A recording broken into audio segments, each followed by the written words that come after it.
근데 여기서 나를 진흙 가운데 던졌다라고 하는 것은 창조시의 그 하찮은 것 가운데 하나로 나를 취급하시는구나, 이렇게 이야기하고요. 여기 나와 있는 티끌과 재, 이것은 뭐냐면 죽음의 허무함을 표현할 때 쓰는 말이에요. 그러니까 여기서 나를 티끌과 재 같게 하셨구나, 그 죽음의 허무함 가운데 나를 던져버리셨구나, 이렇게 이야기하는 거예요. 우리가 흔히 인생 무상 이렇게 이야기하지만 여기서의 삶은 그 정도의 무상한 삶이 아니라 죽음 이후에도 천대받는 자신의 삶을 이야기하고 있는 것입니다.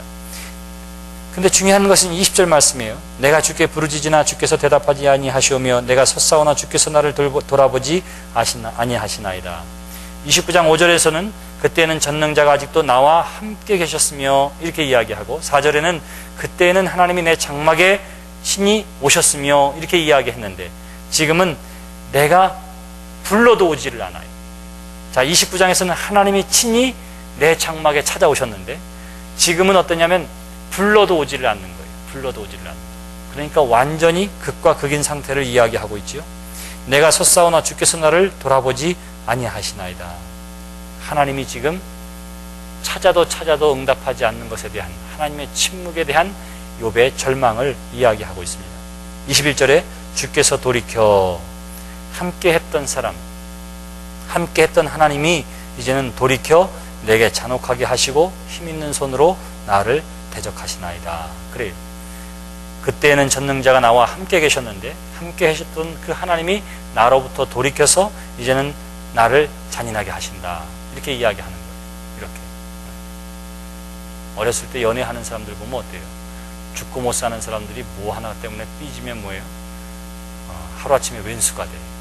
그래서 뭐 얼굴 마주칠까봐 쳐다보지도 않고. 근데 웃기는 게 교회 안에서도 그래요.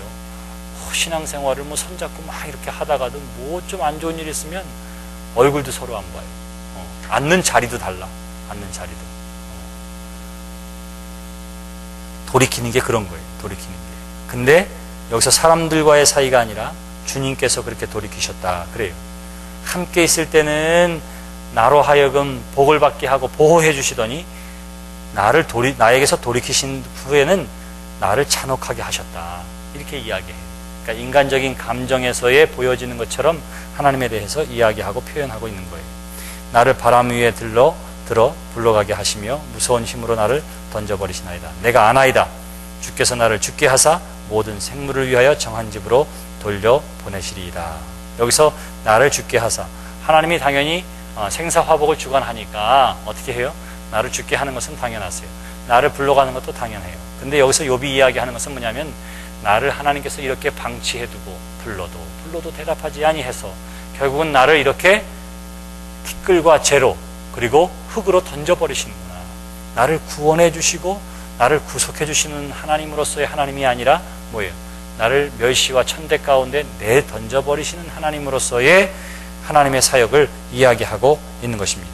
그래서 여기 욥은 이해할 수 없이 잔혹하게 하시는 분이 하나님이시라고 하는 사실을 지금 경험하고 있는 거예요. 지금 경험하고 있는 것입니다.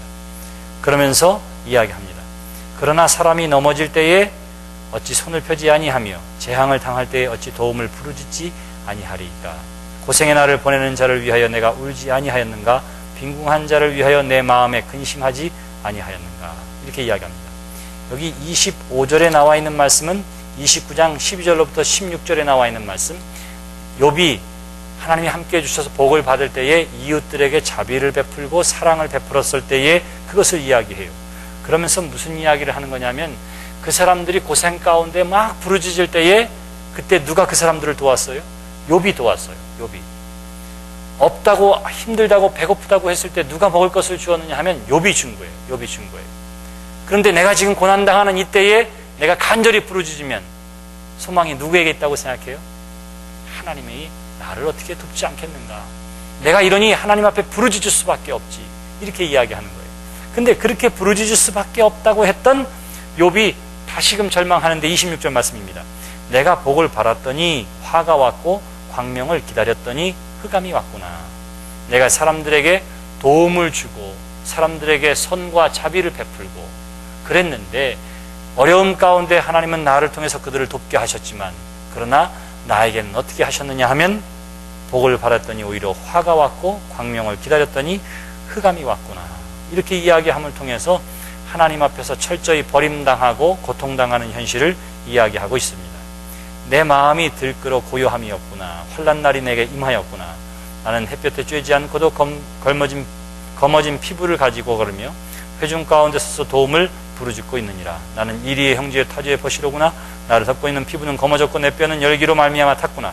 내 수금은 통곡이 되었고 내 피리는 애곡이 되었구나. 이렇게 이야기하고 있는 것입니다. 자, 지금 현재 욥이 당하는 고난이 육신의 질병도 있고 사회적으로 소외되어져 있기도 하고 개인적으로도 사람들로부터 멸시와 천대를 당하기도 하고, 이러한 일들의 결국을 가만히 보니까 하나님께서 결국은 예전에 나와 함께 해주시고 보호해주시고 교제해주셨던 그때가 있었는데, 이제는 하나님이 나를 바라보지도 아니하시고 오히려 원수들의 고삐를 풀어주셔서 나를 마음대로 해치게 만들고, 이러한 것들이 결국 오늘의 나의 고난과 고통이 있게 되었구나. 혹시나 해서 내가 하나님 앞에 간절히 부르짖었는데도 불구하고 하나님은 여전히 듣지를 않으셔서 나로 하여금 이 고난과 고통 가운데 내버려 두고 있구나 하는 거예요. 자, 욥이 지금 가난과 질병과 멸시와 천대를 당하고 있습니다. 근데 그것도 어떤 천대냐면 보통 사람이 당하는 것과 비교할 수 없는 천대를 당하고 있어요.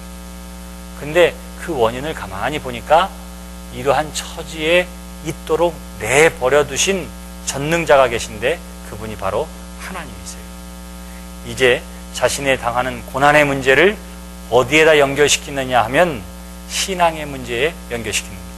하나님과의 관계 속에서 이것을 질문하려고 하는 것입니다.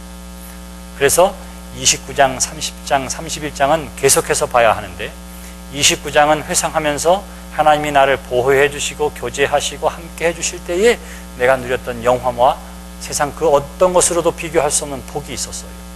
근데 지금 내가 고난과 고통 가운데 있습니다. 그 이유는 하나님께서 내가 이렇게 고난과 고통 가운데 있도록 내버려 두셨을 뿐만 아니라 전능자의 손이 나를 치셨다. 하나님이 나에게 고통을 받게 하셨다. 이렇게 이야기를 하는 거예요. 그러면 지금쯤은 어떻게 해야 되느냐 하면 하나님을 원망하고 서운해하고 속상해야 하는데, 31장에 가시면 어떻게 하느냐면 욥이 자신의 이러한 문제를 가지고 하나님께 나아가서 호소하는 장면이 나와 있습니다. 여기 중요한 것이 있어요. 하나님께 호소할 때에 욥이 어떻게 호소하느냐 하면 신앙인이 아는 것처럼 감히 건방지게 하나님 앞에 따져요. 사람들은 그걸 가리켜서 욥에 대한 주석들이 굉장히 많은데 주석마다 다 달라요. 그래서 뭐라고 얘기하느냐면 욥도 인간이었기 때문에 감히 하나님 앞에 저렇게 불손하게 대했다.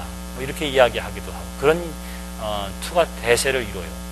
하나님 앞에 겸손히 회개해야 하는데 그렇지 못하고 하나님 앞에 따졌다. 그것이 욥이 가지고 있는 연약함이다. 신앙의 교만이다. 뭐 이런 이야기를 하더라고요. 근데 저는 그렇게 생각하지는 않습니다. 저는 좀 달라요. 왜 그러냐 하면 우리 무슬림이 우리가 할렐루야 아멘 믿습니다 이렇게 하는 것처럼 늘 하는 말이 있어요. 인샬라라고 하는 말이에요. 인샬라가 뭐냐면 모든 것이 알라의 뜻대로, 이런 거예요.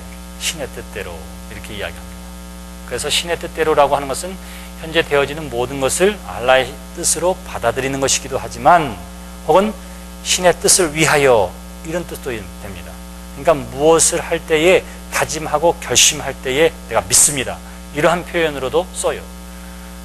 그런데 중요한 것은 뭐냐 하면 이 사람들이 잘 될 때도 교만하지 않아요. 왜? 이게 다 알라의 뜻이었으니까.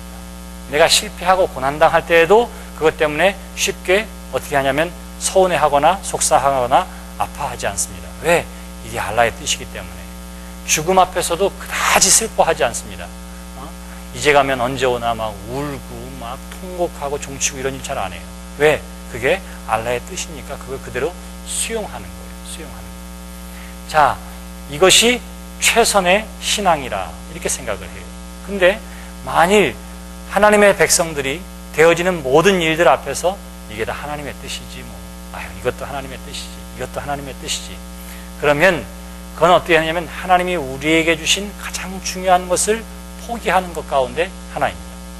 가장 중요한 것이 뭐냐 하면 하나님이 우리에게 주신 선물 가운데에 구속의 은혜도 있지만 또 중요한 것이 있는데, 그것이 뭐냐면 사람의 자유의지예요. 자유의지.